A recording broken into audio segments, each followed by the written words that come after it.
Assalamualaikum warahmatullahi wabarakatuh. Di sini saya akan mempresentasikan hasil praktikum biologi selama 21 hari, yaitu yang berjudul Pengaruh Intensitas Cahaya Matahari Terhadap Tumbuhan Biji Kacang Kedelai atau Gleason Max.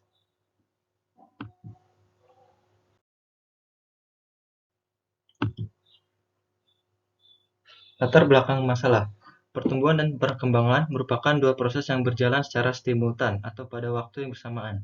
Perbedaannya terletak pada faktor kuantitatif, karena mudah diamati, yaitu perubahan jumlah dan ukuran. Tumbuhan yang masih kecil belum lama muncul dari biji dan masih hidup dari persediaan makanan yang terdapat dalam biji, yang dinamakan kecambah atau plantula. Awal perkecambahan dimulai dengan berakhirnya masa dormansi biji. Biji dapat berkecambah karena di dalamnya terdapat embrio atau lembaga tumbuhan. Embrio atau lembaga tumbuhan mempunyai tiga bagian, yaitu akar lembaga atau radikula, yang kedua daun lembaga atau kotiledon, dan bayang lembaga atau cauliculus. Terdapat beberapa faktor yang mempengaruhi pertumbuhan tanaman. Salah satunya yaitu faktor cahaya. Cahaya kelihatannya merupakan petunjuk utama yang memberitahu benih bahwa telah menembus tanah. Maka dari itu kami membuat suatu pengamatan terhadap pertumbuhan biji kacang kedelai di dua tempat berbeda, yaitu di tempat gelap dan terang. Pemilihan tempat ini sudah melalui pertimbangan pada beberapa faktor. Untuk itu kami membuktikannya dengan melakukan pengamatan seperti yang tercantum pada laporan. Rumusan masalah. Yang satu, bagaimana intensitas cahaya mempengaruhi proses perkecambahan pada kacang kedelai? 2. Bagaimana kondisi tumbuhan pada cahaya terang dan cahaya redup? 3. Bagaimana proses pertumbuhan kacang kedelai selama 21 hari?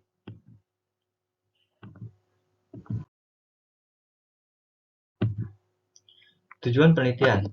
1. Mengetahui intensitas cahaya mempengaruhi proses perkecambahan pada kacang kedelai. 2. Mengetahui kondisi tumbuhan pada cahaya terang dan cahaya redup. 3. Mengetahui proses pertumbuhan kacang kedelai selama 21 hari. Yang selanjutnya, manfaat penelitian. Yang pertama, menjadi referensi bagi peneliti lain dalam melakukan pertumbuhan dan perkembangan kacang kedelai.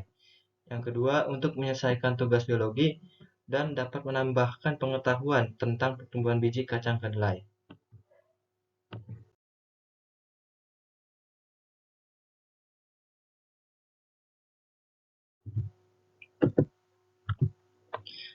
Selanjutnya, kajian teori. Pertumbuhan adalah peristiwa perubahan biologis yang terjadi pada seluruh makhluk hidup, berupa pertambahan ukuran volume, tinggi, dan massa yang bersifat irreversibel. Sedangkan perkembangan adalah proses menuju tercapainya kedewasaan. Kacang kedelai adalah salah satu tanaman jenis kacang-kacangan yang merupakan bahan dasar olahan makanan seperti susu, kecap, tahu, dan tempe. Kacang kedelai merupakan salah satu sumber kalsium, protein, dan antioksidan isoflavon yang baik. Berkat kandungan tersebut, kacang kedelai bermanfaat untuk memperkuat dan menjaga kesehatan tulang serta gigi. Pertumbuhan kacang kedelai dibagi fase vegetatif dan fase generatif. Fase vegetatif diawali dengan perkecambahan VE, kemudian fase kotiledon VC, fase pembentukan buku ke-1 V1, fase pembentukan buku kedua V2, dan fase pembentukan buku ke-N VN. Dilansir dari Surhatina dan kawan-kawan tahun 2012. Selanjutnya, presentasi akan dilanjutkan oleh teman saya, yaitu Dina Aulia Zahrani. Baik, di sini saya sebagai Dina Zahrani izin melanjutkan paparan materi yang sebelumnya Haidar paparkan ya. Di sini ada kajian teori, fase generatif ditandai dengan muncul bunga, pembentukan polong, pengisian polong, hingga polong masak penuh. Kedelai mampu tumbuh pada semua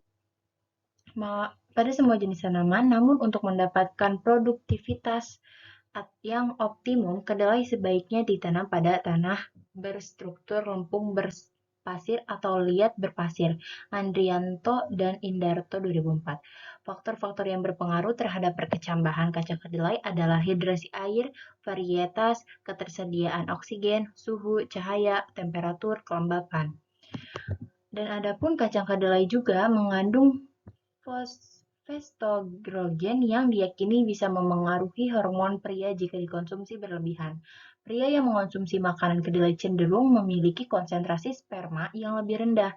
Kandungan protein pun kedelai yang tinggi juga bisa meningkatkan panjang siklus menstruasi dan menurunkan kadar hormon FSH.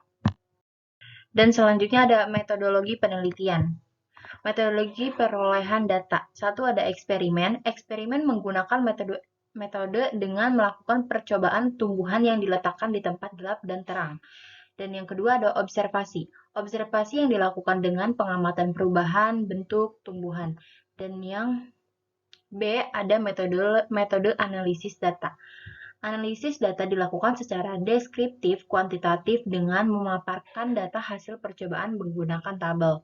Dan yang C ada alat dan bahan. Satu alat yaitu 2 pot dan penggaris dan bahannya ada air, 10 biji kacang kedelai dan kapas. Selanjutnya ada cara kerja. Kita di sini menanamkan 5 biji kacang kedelai dalam masing-masing pot. Berilah label pada pot tersebut. Dan yang kedua meletakkan pot di tempat yang terang dan gelap. Dan yang ketiga itu jika belum biji telah tumbuh lalu mengukur tinggi kacang kedelai di pot tersebut. Dan yang keempat ada pengukuran. Pengukuran ini dimulai dari permukaan tanah hingga ujung batang. Yang kelima melakukan pengukuran setiap hari selama 21 hari. Yang keenam menulis hasil pengamatan dalam tabel pengamatan. Baiklah, cukup sekian dari saya. Selanjutnya akan dilanjutkan dengan Najwa Dinda Ashdin. Baik, saya Najwa Dinda Ashdin akan melanjutkan presentasi. Langsung saja, di sini ada grafik pertumbuhan panjang batang. Ini grafik pertumbuhan panjang batang di cahaya terang dan di cahaya gelap disatuin agar bisa dibandingkan. Bisa dilihat di bawah ada keterangan biji 1 sampai biji 10. Biji 1 sampai biji kelima yaitu tanaman di tempat cahaya yang terang. Biji ke-6 sampai biji ke-10 yaitu tanaman di cahaya yang gelap. Bisa dilihat tanaman di cahaya yang gelap itu warnanya lebih tebal. Selanjutnya ada grafik pertumbuhan panjang daun dan lebar daun. Grafik panjang daun juga sama, biji keterangannya biji 1 sampai biji 5 itu di cahaya terang, biji ke-6 sampai biji ke-10 juga itu di cahaya gelap. Yang grafik lebar daun juga biji ke-1 sampai biji ke-5 di cahaya terang, biji ke-6 sampai biji ke-10 itu cahaya gelap.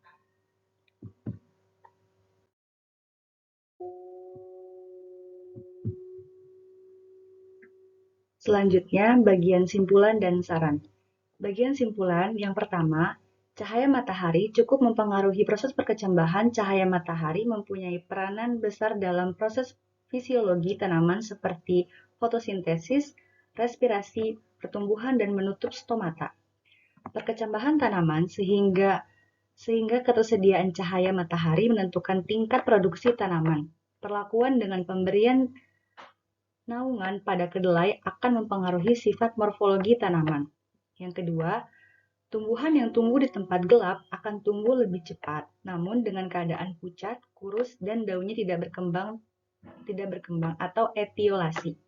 Sedangkan tumbuhan yang tumbuh di tempat terang mengalami pertumbuhan yang lebih lambat, akan tetapi keadaannya sehat, memiliki daun yang berkembang dengan baik dan berwarna hijau. Yang ketiga, proses pertumbuhan kacang kedelai pada hari 1 sampai ke-4 belum tumbuh. Hari ke-6 sampai ke-8 sudah berkecambah dan sudah muncul daun. Hari ke-9 hingga ke-21, tumbuhan kacang kedelai semakin panjang dan daun semakin lebat. Bagian saran. Yang pertama, dalam melakukan suatu percobaan, lebih baik melakukan percobaan di tempat yang sekiranya tidak ada sesuatu yang mengganggu seperti hama tanaman, hewan, sehingga percobaan akan aman dan berhasil. Yang kedua, dalam mengukur tinggi kecambah harus dilakukan secara teliti. Yang ketiga, dalam melakukan percobaan hendaknya memperhatikan kualitas kacang hijau yang akan ditanam dan memperhatikan kondisi lingkungan yang sesuai dengan apa yang ingin diteliti sehingga hasil percobaan itu baik dan valid.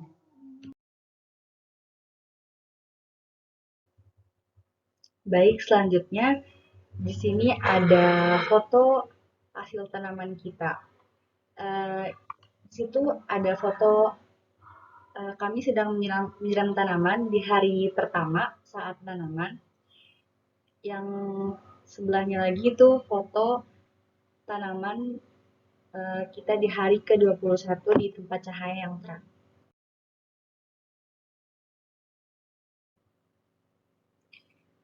Sekian dari kelompok kami, kurang lebihnya mohon dimaafkan. Terima kasih. Wassalamualaikum warahmatullahi wabarakatuh.